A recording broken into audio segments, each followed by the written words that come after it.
This video will cover creating and managing profiles on the AAT using the virtual keyboard and soft keys on the front panel of the device.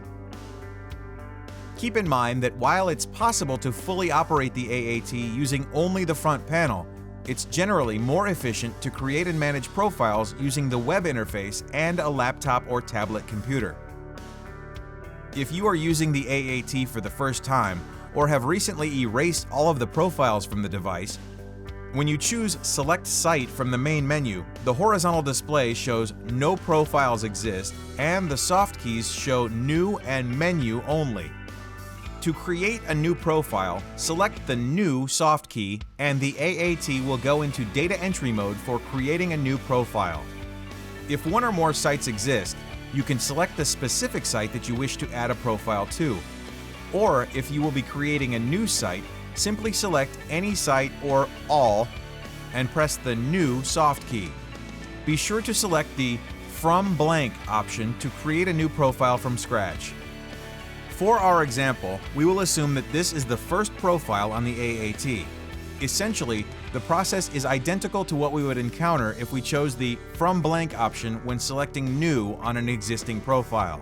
Once we select New, the left display will show the virtual keyboard and the right display will show the current data field that is being populated. There are only 3 required fields for a profile. They are site name, sector name, and antenna position. Note, the required fields show R after the field name, and they are the first 3 fields you will fill in. In our example, we'll type ORL-333 for the site name field. Using the arrow keys, highlight each letter or symbol and press the Select key. Note that as the Select key is pressed, the corresponding letter or symbol is filled in on the right display. Tip: to switch between the upper and lowercase keyboards, highlight Shift and press Select. The displayed letters will toggle between upper and lowercase, and numbers and other symbols will also toggle, just as they would on any standard computer keyboard. When you finish typing ORL-333, press the Next soft key on the front panel in order to proceed to the next data field, which in our case is sector name. If you prematurely press Next, you can return to the prior field by pressing PREV, Previous.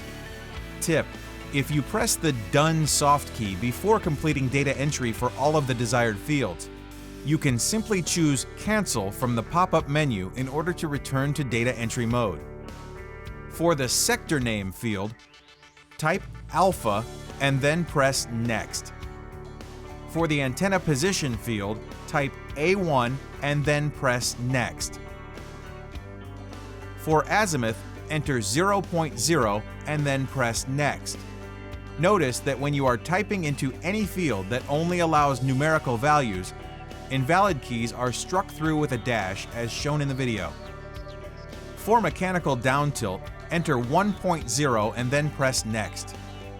For roll, enter 0.0 and then press Next.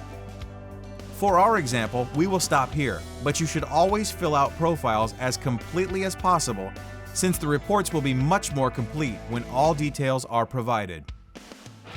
Press the Done soft key, and the AAT will display the Save New Profile dialog on the right display with the options Save, Discard, and Cancel. As previously indicated, Cancel returns to the edit mode on the profile.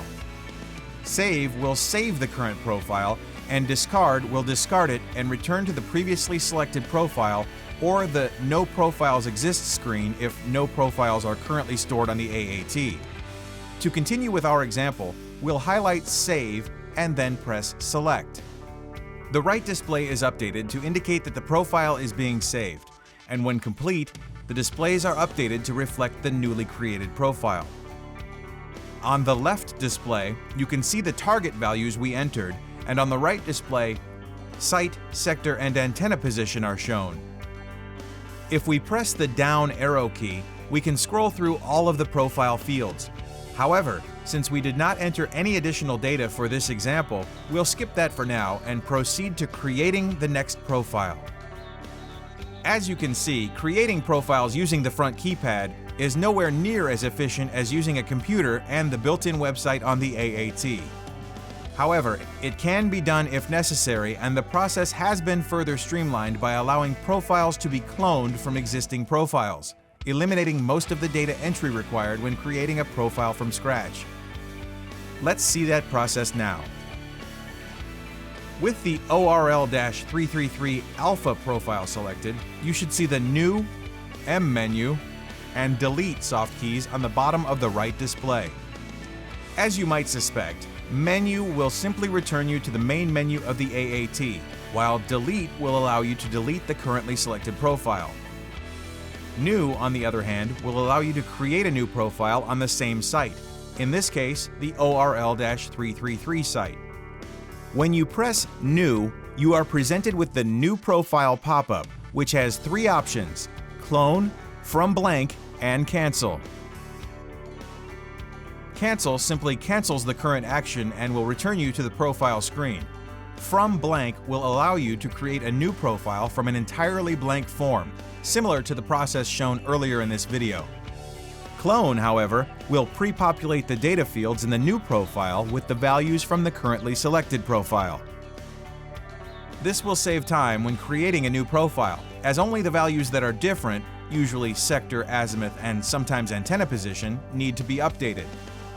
Go ahead and highlight Clone, and then press the Select key.